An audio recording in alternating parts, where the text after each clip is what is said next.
भारतवर्ष की पावन भूमि युगों से अपने आध्यात्मिक विरासत संजोए हुए है। एक ऐसी भूमि जो सदैव ज्ञान, विज्ञान और तत्वदर्शियों के मार्गदर्शन में पुष्पित पल्लवित हुआ है। ईश्वरीय अवतारों का अवतरण और उनका मार्गदर्शन व शिक्षाओं से सिंचित यह भूमि अपने में बहुतेरे विविधताओं को समेटे हुए है। सांस्कृतिक विभिन्नता और आध्यात्मिक श्रेष्ठता यहाँ के जनमानस के जीवन शैली में प्रत्यक्ष रूप से दिखता है। ईश्वर के प्रति प्रेम व भक्ति भाव यहाँ की संस्कृति के रग रग में रचा बसा है। यह भूमि है सांस्कृतिक विविधताओं की, जहाँ मान्यताएं, परंपराएं सदियों से चली आ रही हैं और आज भी अपना जीवंत रूप धारण किए हुए है। विज्ञान और दर्शन का सही सामंजस्य यहाँ के रीति रिवाजों और जीवन शैली में मुखरित होता है। सनातन धर्म के विभिन्न पंथ या मार्ग अवश्य हैं, किंतु यह धारणा सभी के हृदयों में निवास कर रखा है कि उन्हें प्रत्येक मार्ग ईश्वर के प्रकाशित लोक से निकटता प्राप्त करने का ही मुख्य मार्ग है।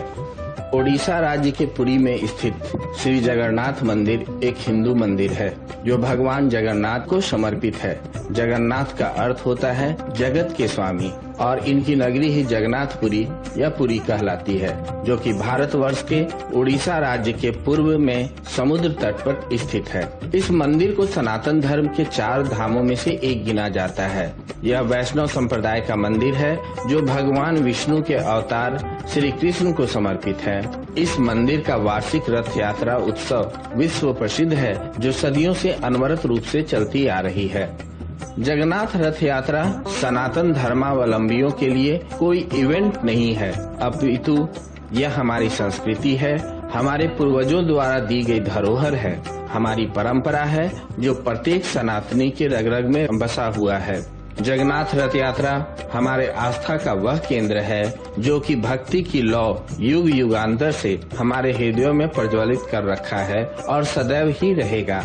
आज जिस श्रद्धा, भक्ति और प्रेम से रथ यात्रा का आयोजन किया जाता है, सैकड़ों वर्ष पूर्व भी इस भक्ति भावना व समर्पण में लेश मात्र की भी कमी नहीं थी। भक्तजन वही समर्पण और त्याग, वही उल्लास व दिव्यता के साथ अपने महाप्रभु के इस आयोजन को पूर्ण करते आए हैं।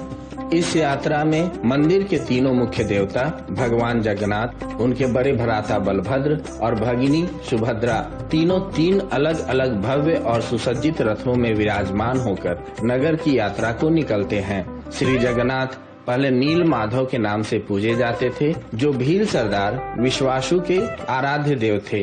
अब से लगभग हजारों वर्ष पूर्व भील सरदार विश्वासु नील पर्वत की गुफा के अंदर नील माधव जी की पूजा किया करते थे।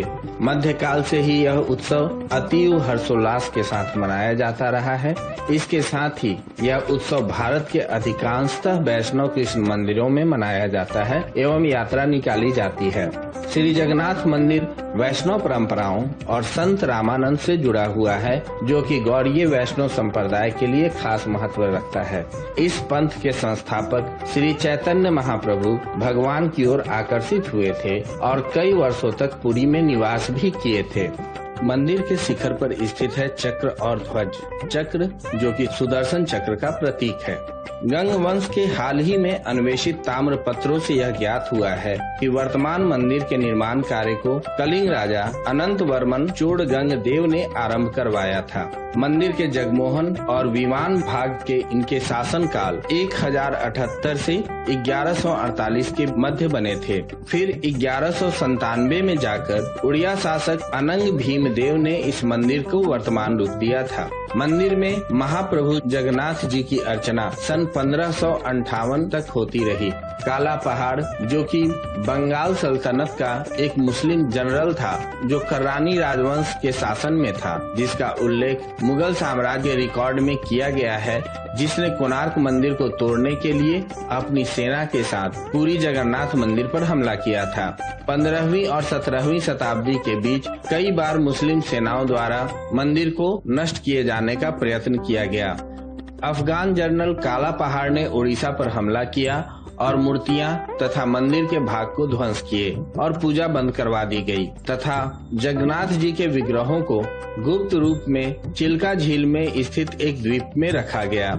बाद में रामचंद्र देव के खुर्दा में स्वतंत्र राज्य स्थापित करने पर मंदिर और इसकी मूर्तियों की पुनर्स्थापना हुई।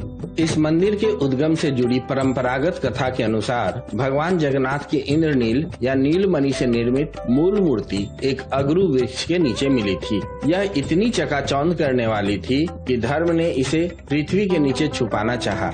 मालवा नरेश इंद्रद्युम्न को स्वप्न में यह मूर्ति दिखाई दी थी। तब उसने कड़ी तपस्या की और भगवान विष्णु ने उसे बताया कि वह पुरी के समुद्र तटों पर जाए और उसे एक दारू अर्थात लकड़ी का लट्ठा मिलेगा। उसी लकड़ी से वह मूर्ति का निर्माण कराए। राजा ने ऐसा ही किया और उसे लकड़ी का लट्ठा मिल भी गया।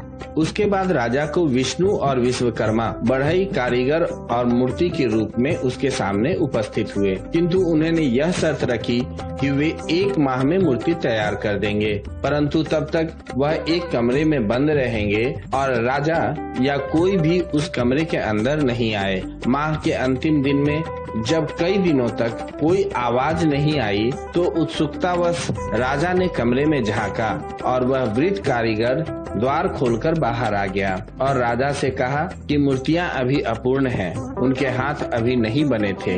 राजा के अफसोस करने पर मूर्तिकार ने बताया कि यह सब दैववश हुआ है और यह मूर्तियां ऐसे ही स्थापित होकर पूजी जाएंगी। तब वहीं तीनों जगन्नाथ, बलभद्र और सुभद्रा की मूर्तियां मंदिर में स्थापित की गयी। महाराजा रंजीत सिंह, महान सिख सम्राट, इस मंदिर को प्रचुर मात्रा में स्वर्ण दान दिया था, जो कि उनके द्वारा स्वर्ण मंदिर अमृतसर को दिए गए स्वर्ण से अधिक था। उन्होंने अपने अंतिम दिनों में यह वसीयत भी की थी कि विश्व प्रसिद्ध कोहिनूर हीरा, जो विश्व में अब तक सबसे मूल्यवान और सबसे बड़ा हीरा है, इस मंदिर को दान कर दिया जाए। लेकिन यह संभव न हो सका क्योंकि उस समय तक ब्रिटिश ने पंजाब पर अपना अधिकार करके उनकी सभी शाही संपत्ति जब्त कर ली थी, वरना कोहिनूर हीरा भगवान जगन्नाथ के मुकुट की ही शान होता। मंदिर का बृहद क्षेत्र 4 लाख वर्ग फुट अर्थात 37,000 वर्ग मीटर में फैला है और चार दीवारी से घिरा है। कलिंग शैली के मंदिर स्थापत्य कला और शिल्प के आश्चर्यजनक प्रयोग से परिपूर्ण यह मंदिर भारत के भव्यतम स्मारक स्थलों में से एक है। मुख्य मंदिर वक्र रेखीय आकार का है, जिसके शिखर पर श्री विष्णु जी का सुदर्शन चक्र मंडित है। इसे नील चक्र भी कहते हैं। यह अष्ट धातु से निर्मित है और अति पावन और पवित्र माना जाता है। मंदिर का मुख्य ढांचा 214 फीट अर्थात 65 मीटर ऊंचे पाषाण चबूतरे पर बना है। इसके भीतर आंतरिक गर्भगृह में मुख्य देवताओं की मूर्तियां स्थापित हैं। यह भाग इसे घेरे हुए अन्य भागों की अपेक्षा अधिक वर्चस्व वाला है। इससे लोग घेरदार मंदिर की पिरामिडाकार छत और लगे हुए मंडप अट्टालिका रूपी मुख्य मंदिर के निकट होते हुए ऊंचे होते गए हैं। यह एक पर्वत को घेरे हुए अन्य छोटी पहाड़ियों और फिर छोटे टीले के समूह रूपी बना है। मुख्य भवन एक 20 फीट ऊंची दीवार से घिरा हुआ है तथा दूसरी दीवार मुख्य मंदिर को घेरती है। एक भव्य 16 किनारों वाला एकास्म स्तंभ मुख्य द्वार के ठीक सामने स्थित है। इसके द्वार 2 सिंहों द्वारा रक्षित हैं।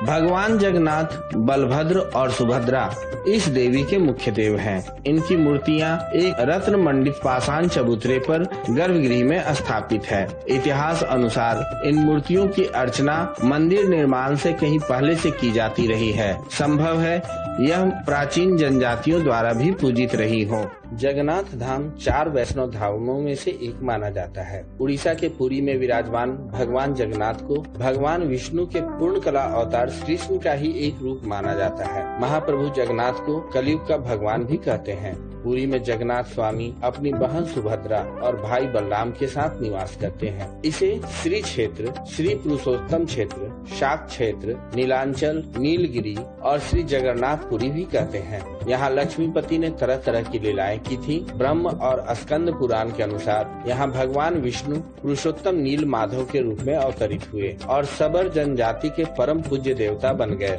सबर जनजाति के देवता होने के कारण यहाँ भगवान जगन्नाथ का रूप कबीलाई देवताओं की तरह है। पहले कबीले के लोग अपने देवताओं की मूर्तियों को काष्ठ से बनाते थे। जगन्नाथ मंदिर में सबर जनजाति के पुजारी के अलावा ब्राह्मण पुजारी भी हैं।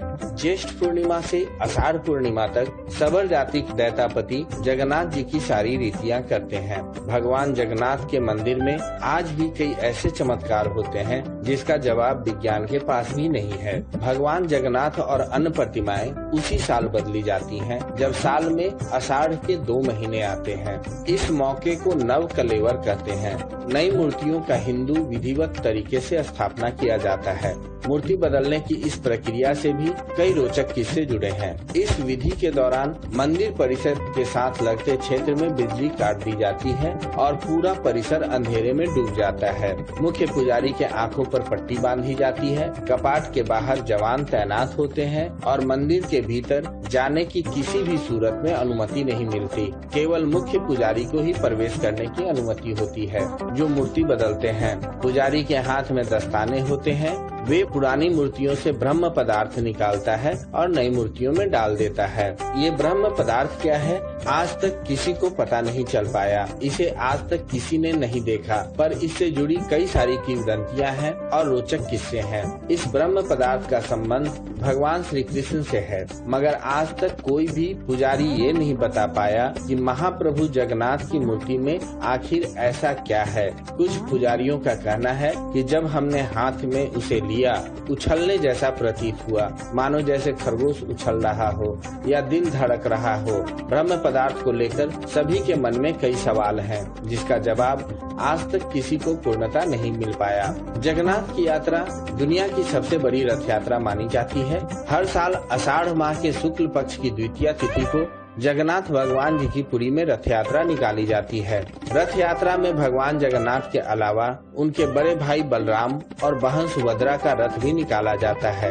इस रथ यात्रा को लेकर मान्यता है कि एक दिन भगवान जगन्नाथ की बहन सुभद्रा ने उसे द्वारिका के दर्शन कराने की प्रार्थना की थी। तब भगवान जगन्नाथ ने अपनी बहन की इच्छा पूर्ति के लिए उन्हें रथ में बिठाकर पूरे नगर में भ्रमण करवाया था और इसके बाद से इस रथ यात्रा की शुरुआत हुई थी। जगन्नाथ रथ यात्रा के बारे में स्कंद पुराण, नारद पुराण, पद्म पुराण और ब्रह्म पुराण में भी बताया गया है। इसलिए हिंदू धर्म में इसकी विशेषता है।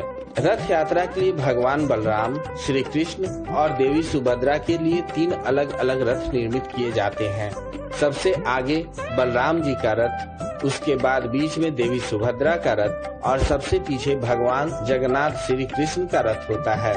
बलराम जी के रथ को ताल ध्वज कहते हैं, जिसका रंग लाल और हरा होता है। देवी सुभद्रा के रथ को दर्प दनल कहा जाता है, जो काले या नीले और लाल रंग का होता है, जबकि भगवान जगन्नाथ के रथ को गरुड़ ध्वज कहते हैं। इसका रंग लाल और पीला होता है।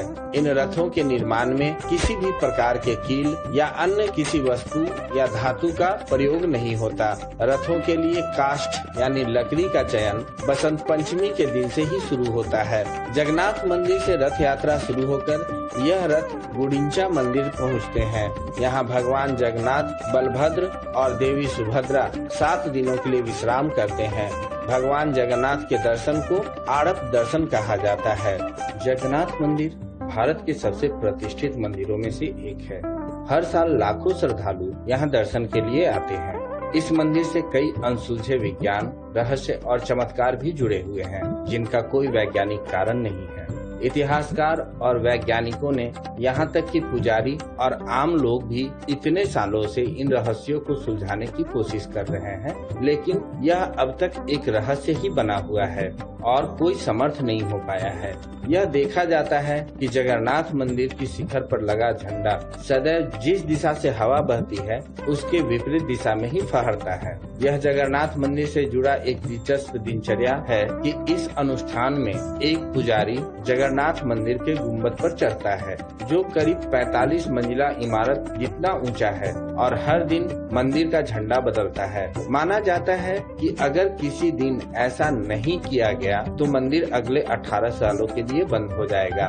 गुम्बद के शीर्ष पर सुशोभित सुदर्शन चक्र 20 फीट ऊंचा है और इसका वजन 1 टन के करीब है। अविश्वसनीय तथ्य यह है कि यह चक्र पुरी शहर के किसी भी दिशा से देखने पर चक्र का मुख देखने पर आपकी ओर ही दिखाई देता है। जगन्नाथ मंदिर के गोपुरम पर चक्र स्थापित करने के लिए उस समय इस्तेमाल की गई इंजीनियरिंग तकनीक अभी भी एक रहस्य बनी हुई है कि चक्र को कैसे ऊपर लाया गया और वहां गोपुरम पर स्थापित किया गया।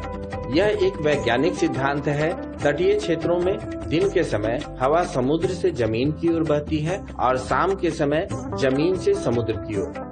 हालांकि पुरी के मामले में ठीक इसके विपरीत होता है, जहां आप दिन में गर्म हवा और रात में ठंडी हवा का अनुभव कर सकते हैं। यह एक आश्चर्यजनक तथ्य है कि पुरी के जगन्नाथ मंदिर के ऊपर कुछ भी नहीं उड़ पाता। कोई पक्षी, यहाँ तक कि कोई विमान भी उड़ पाने में समर्थ नहीं होते। यह रहस्य अभी भी यथावत है और इसका कोई वैज्ञानिक स्पष्टीकरण भी प्राप्त नहीं हो पाया है।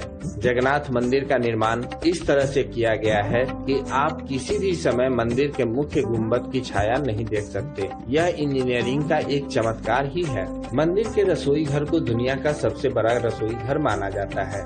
मंदिर के 752 चूल्हों पर 500 रसोइये और 300 सहयोगी साल भर भोग बनाने के कार्य में जुटे रहते हैं। मंदिर के रसोई घर में जहां महाप्रसाद बनता है, वहां बर्तन केवल मिट्टी के होते हैं। यहां बनने वाले भोजन के 7 पात्र एक के ऊपर एक रखकर पकाए जाते हैं। अचंभित करने वाली बात ये है कि भोग सबसे पहले नीचे नहीं ऊपर के पात्र में पकता है। मंदिर में हमेशा एक ही मात्रा में भोग बनता है, लेकिन भक्त की संख्या घटने या बढ़ने पर भी भोग कम या ज्यादा नहीं पड़ता। इतना ही नहीं, मंदिर का कपाट बंद होते ही भोग भी खत्म हो जाता है। जगन्नाथपुरी मंदिर समुद्र के किनारे पर है। मंदिर में एक सिंह द्वार है। कहा जाता है कि जब तक सिंह द्वार में कदम नहीं जाता, तब तक समंदर की लहरों की आवाजें सुनाई देती हैं। लेकिन जैसे ही सिंह द्वार के अंदर कदम जाता है, लहरों की आवाज खत्म हो जाती है। इसी तरह सिंह द्वार से निकलते समय वापसी में जैसे ही पहला कदम बाहर निकलता है, समंदर की लहरों की आवाज फिर आने लगती है। इसके पीछे क्या कारण है, इसका जवाब आज तक किसी को नहीं मिल पाया। जगन्नाथपुरी मंदिर ईश्वर की अनुकंपाओं को और बहुत सारे अनसुलझे रहस्यों को अपने में संजोए हुए है। यह सनातन संस्कृति की गौरवशाली सभ्यता का प्रत्यक्ष प्रमाण है। आज जहां विज्ञान और तकनीकी दिन प्रतिदिन श्रेष्ठता को प्राप्त कर रहे हैं, वही महाप्रभु की अनुकंपा से आशीर्वादित यह मंदिर अभी भी उस भ्रमजाल को तोड़ रहा है। मंदिर के प्रांगण में प्रवेश करने और यहाँ का महाप्रसाद ग्रहण करने का एक अपना ही आनंद है और इस परमानंद की तुलना दुनिया के किसी भी वैभव से नहीं की जा सकती है। जय श्री कृष्ण, जय श्री जगन्नाथ, जय हो महाप्रभु।